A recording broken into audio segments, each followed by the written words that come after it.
भारत की तरक्की से जलने वालों को आज का ये वीडियो पूरा जरूर देखना चाहिए, जहां एक तरफ मिडिल ईस्ट में कभी भी ईरान और इजराइल के बीच युद्ध शुरू हो सकता है, लेकिन दुनिया के किसी भी देश को ये उम्मीद नहीं थी कि इजराइल जैसा ताकतवर देश जिसके पीछे खुद सुपर पावर अमेरिका खड़ा हुआ है, वो इस युद्ध के दौरान भारत से किसी तरीके की मदद मांग सकता है। लेकिन इस खतरनाक समय पर इजराइल ने भारत से एक ऐसी डिमांड की है जिससे भारत के लिए दिक्कत ये है कि अगर भारत इजराइल की इस मांग को पूरा करता है तो भारत के लिए एक तरफ तो ये अच्छी खबर होगी और दूसरी तरफ से ये मांग भारत को नुकसान पहुंचा सकती है। सिर्फ इतना ही नहीं बल्कि विदेश मंत्री एस जयशंकर जी ने यूनाइटेड नेशंस को लेकर के एक ऐसा बयान दिया है जिससे पूरे P5 कंट्रीज बौखला गए हैं। साथ ही साथ भारत और अमेरिका के बीच में एक ऐसा MOU साइन किया गया है जिससे भविष्य में भारत को काफी बड़ी हेल्प मिलने वाली है। तमाम ऐसी ही अंतर्राष्ट्रीय खबरें आज की इस वीडियो में हम आपके लिए लेकर के आए हैं। यदि आपको हमारा वीडियो पसंद आए तो इसे लाइक शेयर सब्सक्राइब जरूर करें। सबसे पहले इजराइल के उस मांग की बात की जाए तो इजराइल की वो एम्बेसी जो भारत के अंदर मौजूद है,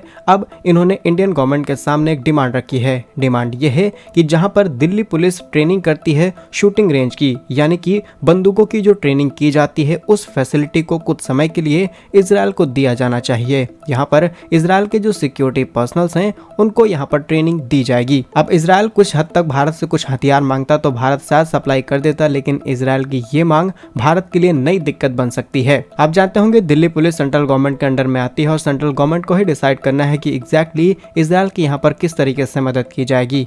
बट इजराइल की मांग इसलिए रखी गई है क्योंकि इजराइल इस समय चारों तरफ से युद्ध में घिरा हुआ है और इनके पास जो भी सिक्योरिटी पर्सन्स हैं उन्हें और ज्यादा ट्रेनिंग दी जानी है। अब इजराइल दिल्ली पुलिस के उस यूनिट का एक्सेस मांग रही है जहां पर उनकी ट्रेनिंग दी जा सकती है, लेकिन इसको लेकर के 3 इंपॉर्टेंट सवाल खड़े हुए हैं। पहला सवाल ये है कि भारत और इजराइल किसी भी तरीके के अलाइज पार्टनर नहीं है, ऐसे में अगर हम इस तरीके की मदद करेंगे तो डेफिनेटली भारत पर कई सवाल खड़े किए जा सकते हैं। दूसरा सवाल ये है कि अगर भारत ये मदद इजराइल की कर भी देता है तब पूरी दुनिया ये बात मान लेगी कि हम कहीं ना कहीं पूरी तरीके से जो मिलिट्री और डिफेंस सपोर्ट है वो इजराइल का करने वाले हैं और कहीं ना कहीं भारत इजराइल के साथ मिलकर के इस युद्ध में इन्वॉल्व होगा। और अगर ईरान पर इजराइल ने हमला कर दिया तो ईरान हमारा नया दुश्मन बन सकता है। और तीसरा सवाल ये है कि अगर भारत मदद नहीं करेगा तो कहीं इजराइल हमसे नाराज ना हो जाए और बड़ी पैमाने पर इजराइल से जो हथियार हम इंपोर्ट कराते हैं कहीं इस पर इम्पैक्ट देखने को ना मिले। वैसे तो इजराइल चाहता है ऐसी डिमांड अमेरिका के सामने रख सकता था, लेकिन इजराइल ने भारत के सामने रखा है। इससे हमें इंडियन इस रेंज की कैपेबिलिटीज पता होनी चाहिए। असल में भारत के पास भले ही कम रिसोर्सेज हो, लेकिन जो हमारी ट्रेनिंग फैसिलिटीज हैं इन्हें भारत ने बहुत ही ज्यादा एडवांस बना रखा है ताकि फ्यूचर में किसी भी बड़े खतरे से निपटने के लिए हमारे देश की नेशनल और बॉर्डर सिक्योरिटीज हमेशा पूरी तरीके से तैयार रहें। और इन्हीं क्वालिटीज को देकर के इजराइल की एम्बेसी से इस इंपॉर्टेंट डिमांड को रखा गया है। इसके अलावा कई और इंपॉर्टेंट डिमांड की गई हैं, लेकिन वो लेटर अभी तक पब्लिक में नहीं आया है जिससे पता चल सके कि एग्जैक्टली डिमांड क्या है। और इस इंफॉर्मेशन को भी कॉन्फिडेंशियल रखा जाएगा बिकॉज ये दोनों देशों की नेशनल सिक्योरिटी का मुद्दा बन सकता है। फिलहाल के लिए इजराइल की इस डिमांड को होम मिनिस्ट्री तक पहुंचाया जा चुका है और उसके बाद ही डिसीजन लिया जाएगा कि गवर्नमेंट ऑफ इंडिया क्या डिसाइड करती है, इजराइल की मदद की जाए या फिर नहीं। आप भी अपनी राय कमेंट में बता सकते हैं कि भारत को मदद करनी चाहिए या फिर नहीं। दूसरी इंपॉर्टेंट अपडेट की बात की जाए तो भारत के विदेश मंत्री एस जयशंकर जी बीते रविवार को संयुक्त राष्ट्र में एक इंपॉर्टेंट स्टेटमेंट देते हैं। उनका कहना है कि यूनाइटेड नेशन एक पुरानी संस्था है जिसे बहुत पहले तैयार किया गया था, लेकिन आज भी इसमें किसी भी तरह का मॉडिफिकेशन नहीं किया गया है। P5 कंट्रीज रूल कर रही हैं, वो मन चाहे फैसले लेती रहती हैं। आज दुनिया में कितनी बड़ी बड़ी अर्थव्यवस्थाएं बन चुकी हैं, भारत टॉप 5 में पहुंच चुका है, इसके बावजूद भी यूएन में किसी तरीके का बदलाव देखने को नहीं मिलता। साथ ही साथ उन्होंने यूएन को एक पुरानी कंपनी कह दिया।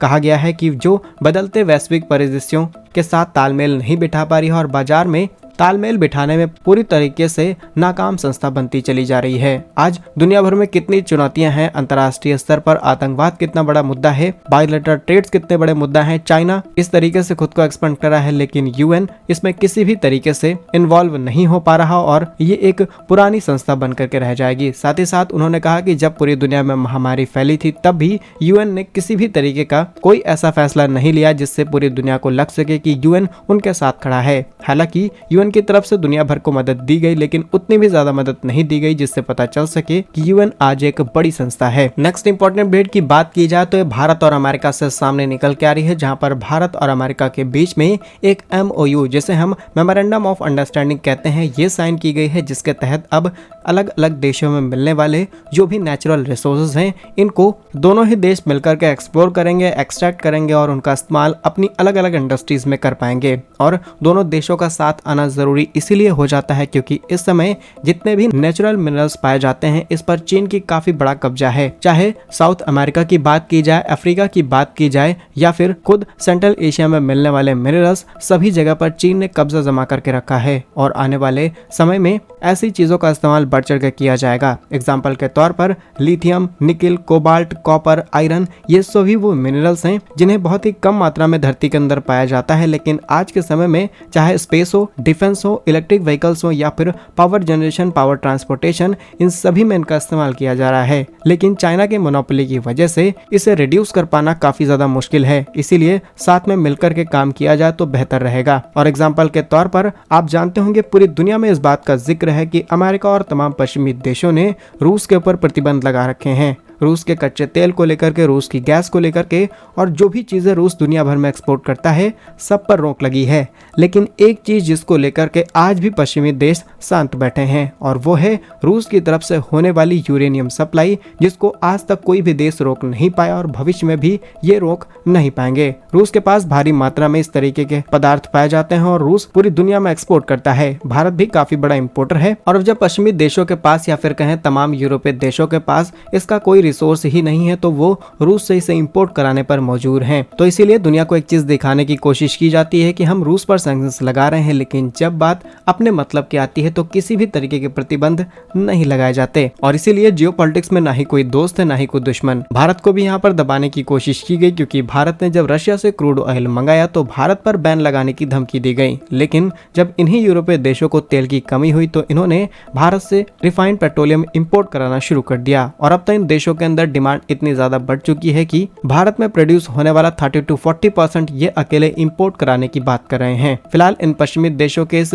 दोगलेपन पर आप क्या सोचते हैं, कमेंट्स में जरूर बताइएगा। नेक्स्ट इंपॉर्टेंट अपडेट की बात की जाए तो भारत और मालदीव से सामने निकल के आ रही है। आप जानते होंगे मालदीव के राष्ट्रपति मोहम्मद मोइजू इस समय भारत आए हुए हैं। भारत आकर के तमाम इंपॉर्टेंट मीटिंग्स की जा रही हैं और आज इनकी मुलाकात प्रधानमंत्री मोदी से भी होने वाली है। लेकिन मोहम्मद मोइजू का इतिहास थोड़ा सा कॉम्प्लेक्स रहा है, क्योंकि जैसे ही ये पावर में आते हैं ये चीन पहुंच जाते हैं और इन्हें अपने देश में जीत भी इसलिए मिल पाती है क्योंकि ये पूरी तरीके से एंटी इंडिया थे। लेकिन पास्ट में इन्होंने कई ऐसे स्टेप्स लिए जिसकी वजह से भारत और मालदीव के रिश्ते बहुत खराब हो गए और जब इनको जरूरत पड़ी तो भारत ने ही इन्हें मदद दी और अब आज ये इतने ज्यादा भारत के फैन हो चुके हैं कि ये भारत दौरे पर आए हैं। और जब टाइम्स ऑफ इंडिया के दौरान इनसे बातचीत की गई कि मोहम्मद मोइजू से कि आप चीन के साथ काम कर रहे हैं और ऐसे में भारत और चीन एक दूसरे के दुश्मन है और आप किसी एक के साथ क्यों नहीं रह रहे हैं, खासकर भारत के साथ आपको रहना चाहिए, भारत आपकी समय समय पर मदद करता है। और इसी चीज को लेकर के मोइजू का बयान सामने आता है। वो कहते हैं कि हम भारत की सिक्योरिटी पर किसी भी तरीके की आंच नहीं आने देंगे। अगर भविष्य में किसी भी तरीके की जरूरत पड़ी, हमें चीन का साथ छोड़ना पड़ा तो वो भी हम छोड़ देंगे, लेकिन भारत के साथ दुश्मनी मतलब भविष्य में पूरी तरीके से अपने देश को बर्बाद करना है। देर से ही सही लेकिन मालदीव को अकल आ चुकी है। बाकी आपके हिसाब से भारत को मालदीव को माफ कर देना चाहिए या फिर नहीं, कमेंट्स में अपनी राय जरूर बताइएगा। भारत के ऐसे ही वीडियोस पाने के लिए वीडियो को लाइक, चैनल को सब्सक्राइब जरूर कीजिए। वंदे मातरम, भारत माता की जय।